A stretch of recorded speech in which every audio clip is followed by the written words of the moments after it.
Kaixo lagunak, hementxe gaude mintzontziak, laugarren probari aurre egiteko prest. Ikusi zenuten moduan, lehen proban bidaiatxo bat egin zuen gure taldekide Maitanek, bidaia virtuala. Motxila hartu eta Euskal Herrian zehar ibili zen, hainbat txokoetako euskalkiei buruzko informazioa jasoz. Oraingo honetan berriz, Maitek hartu du motxila. Beno, motxila baino maleta hartu du, eta Europan barna ibili da bertako hizkuntzen berri jasoz. Kasu honetan ere, hainbat baliabide erabili ditugu. Liburuak, interneten dagoen informazioa, Europako hizkuntzen mapak, hiztegitxoak, eta guzti hori hartuta, hor doa Maite bere maletarekin. Baina soilik 7 hizkuntzaren informazioa jaso dugu, eta 6 hizkuntza ziren jakiteko ariketa egin dugu.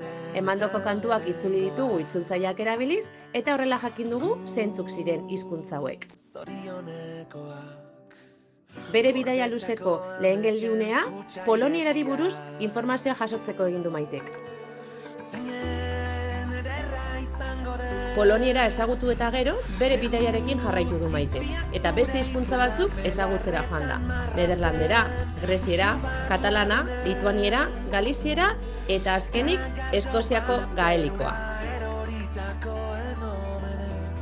Eta aeroportu ibili ostean, iritsi da etxera bueltatzeko unea, eta jasotako informazio guzti hori ordenatzeko momentua. Ta hauxe da, 7 hizkuntza horien rankinga beraien hiztun kopurua kontutan izan da.